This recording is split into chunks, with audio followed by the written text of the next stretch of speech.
Rule 67. Expropriation. Section 1. The complaint. The right of eminent domain shall be exercised by the filing of a verified complaint which shall state with certainty the right and purpose of expropriation, describe the real or personal property sought to be expropriated, and join as defendants all persons owning or claiming to own, or occupying, any part thereof or interest therein, showing, so far as practicable, the separate interest of each defendant.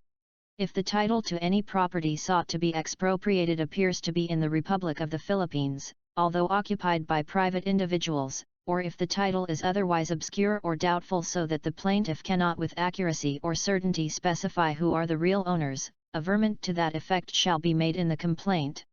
1a. Section 2. Entry of plaintiff upon depositing value with authorized government depositary. Upon the filing of the complaint or at any time thereafter and after due notice to the defendant, the plaintiff shall have the right to take or enter upon the possession of the real property involved if he deposits with the authorized government depositary an amount equivalent to the assessed value of the property for purposes of taxation to be held by such bank subject to the orders of the court. Such deposit shall be in money, unless in lieu thereof the court authorizes the deposit of a certificate of deposit of a government bank of the Republic of the Philippines payable on demand to the authorized government depositary. If personal property is involved, its value shall be provisionally ascertained and the amount to be deposited shall be promptly fixed by the court. After such deposit is made, the court shall order the sheriff or other proper officer to forthwith place the plaintiff in possession of the property involved and promptly submit a report thereof to the court with service of copies to the parties. 2a. Section 3. Defenses and objections. If a defendant has no objection or defense to the action or the taking of his property, he may file and serve a notice of appearance and a manifestation to that effect, specifically designating or identifying the property in which he claims to be interested, within the time stated in the summons. Thereafter, he shall be entitled to notice of all proceedings affecting the same. If a defendant has any objection to the filing of or the allegations in the complaint, or any objection or defense to the taking of his property, he shall serve his answer within the time stated in the summons. The answer shall specifically designate or identify the property in which he claims to have an interest, state the nature and extent of the interest claimed, and adduce all his objections and defenses to the taking of his property. No counterclaim, cross-claim or third-party complaint shall be alleged or allowed in the answer or any subsequent pleading. A defendant waives all defenses and objections not so alleged, but the court, in the interest of justice, may permit amendments to the answer to be made not later than 10 days from the filing thereof. However, at the trial of the issue of just compensation, whether or not a defendant has previously appeared or answered, he may present evidence as to the amount of the compensation to be paid for his property, and he may share in the distribution of the award. N. Section 4. Order of expropriation. If the objections to and the defenses against the right of the plaintiff to expropriate the property are overruled, or when no party appears to defend as required by this rule, the court may issue an order of expropriation declaring that the plaintiff has a lawful right to take the property sought to be expropriated, for the public use. Try Investograms Go Prime Stock Screener. The #1 source of business information for stock trading in the Philippines stock market. Get 5% discount by using my link. Or purpose described in the complaint, upon the payment of just compensation to be determined as of the date of the taking of the property or the filing of the complaint, whichever came first. A final order sustaining the right to expropriate the property may be appealed by any party aggrieved thereby.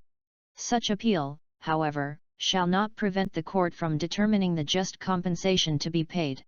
After the rendition of such an order, the plaintiff shall not be permitted to dismiss or discontinue the proceeding except on such terms as the court deems just and equitable. 4a. Section 5. Ascertainment of compensation. Upon the rendition of the order of expropriation, the court shall appoint not more than three competent and disinterested persons as commissioners to ascertain and report to the court the just compensation for the property sought to be taken. The order of appointment shall designate the time and place of the first session of the hearing to be held by the commissioners and specify the time within which their report shall be submitted to the court. Copies of the order shall be served on the parties. Objections to the appointment of any of the Commissioners shall be filed with the Court within 10 days from service, and shall be resolved within 30 days after all the Commissioners shall have received copies of the objections. 5a. Section 6. Proceedings by Commissioners. Before entering upon the performance of their duties, the Commissioners shall take and subscribe an oath that they will faithfully perform their duties as Commissioners, which oath shall be filed in court with the other proceedings in the case. Evidence may be introduced by either party before the Commissioners who are authorized to administer oaths on hearings before them, and the Commissioners shall, unless the parties consent to the contrary, after due notice to the parties, to attend, view and examine the property sought to be expropriated and its surroundings, and may measure the same, after which either party may, by himself or counsel, argue the case. The Commissioners shall assess the consequential damages to the property not taken and deduct from such consequential damages the consequential benefits to be derived by the owner from the public use or purpose of the property taken, the operation of its franchise by the corporation or the carrying on of the business of the corporation or person taking the property. But in no case shall the consequential benefits assessed exceed the consequential damages assessed, or the owner be deprived of the actual value of his property so taken. 6a. Section 7. Report by Commissioners and judgment thereupon. The Court may order the Commissioners to report when any particular portion of the real estate shall have been passed upon by them, and may render judgment upon such partial report, and direct the Commissioners to proceed with their work as to subsequent portions of the property sought to be expropriated, and may from time to time so deal with such property. The Commissioners shall make a full and accurate report to the Court of all their proceedings, and such proceedings shall not be effectual until the Court shall have accepted their report and rendered judgment in accordance with their recommendations. Except as otherwise expressly ordered by the Court, such report shall be filed within 60 days from the date the Commissioners were notified of their appointment, which time may be extended in the discretion of the Court. Upon the filing of such report, the Clerk of the Court shall serve copies thereof on all interested parties, with notice that they are allowed 10 days within which to file objections to the findings of the report, if they so desire. 7a. Section 8. Action upon Commissioners' report.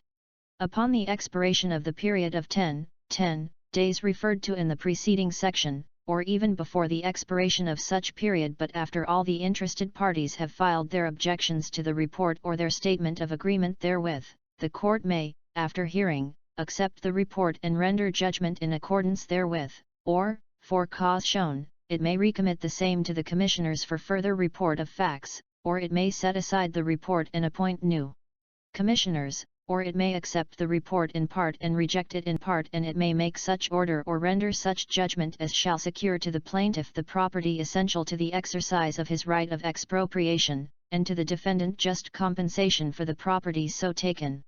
8a. Earn passive income from sales by promoting product links of Shopee, Lazada, Zalora among others. Just generate the affiliate link and post it in your social media. If someone buy, you will earn commission. Check out the link on the description to get rewards. Section 9. Uncertain ownership, conflicting claims. If the ownership of the property taken is uncertain, or there are conflicting claims to any part thereof, the Court may order any sum or sums awarded as compensation for the property to be paid to the Court for the benefit of the person adjudged in the same proceeding to be entitled thereto. But the judgment shall require the payment of the sum or sums awarded to either the defendant or the Court before the plaintiff can enter upon the property, or retain it for the public use or purpose if entry has already been made. 9a. Section 10. Rights of plaintiff after judgment and payment. Upon payment by the plaintiff to the defendant of the compensation fixed by the judgment, with legal interest thereon from the taking of the possession of the property, or after tender to him of the amount so fixed and payment of the costs, the plaintiff shall have the right to enter upon the property expropriated and to appropriate it for the public use or purpose defined in the judgment, or to retain it should he have taken immediate possession thereof under the provisions of Section 2 hereof. If the defendant and his counsel absent themselves from the court, or decline to receive the amount tendered, the same shall be ordered to be deposited in court, and such deposit shall have the same effect as actual payment thereof to the defendant or the person ultimately adjudged entitled thereto. 10a. Section 11. Entry not delayed by appeal, effect of reversal. The right of the plaintiff to enter upon the property of the defendant and appropriate the same for public use or purpose shall not be delayed by an appeal from the judgment. But if the appellate court determines that plaintiff has no right of expropriation, judgment shall be rendered ordering the regional trial court to forthwith enforce the restoration to the defendant of the possession of the property, and to determine the damages which the defendant sustained and may recover by reason of the possession taken by the plaintiff. 11a. Section 12. Costs, by whom paid. The fees of the commissioners shall be taxed as a part of the costs of the proceedings. All costs, except those of rival claimants litigating their claims, shall be paid by the plaintiff, unless an appeal is taken by the owner of the property and the judgment is affirmed, in which event the costs of the appeal shall be paid by the owner. 12a. Section 13. Recording judgment, and its effect. The judgment entered in expropriation proceedings shall state definitely, by an adequate description, the particular property or interest therein expropriated, and the nature of the public use or purpose for which it is expropriated. When real estate is expropriated, a certified copy of such judgment shall be recorded in the registry of deeds of the place in which the property is situated, and its effect shall be to vest in the plaintiff the title to the real estate so described for such public use or purpose. 13a. Section 14. Power of guardian in such proceedings. The guardian or guardian ad litem of a minor or of a person judicially declared to be incompetent may, with the approval of the court, first had, do, and perform on behalf of his ward any act, matter, or thing respecting the expropriation for public use or purpose of property belonging to such minor or person judicially declared to be incompetent, which such minor or person judicially declared to be incompetent could do in such proceedings if he were of age or competent. 14a.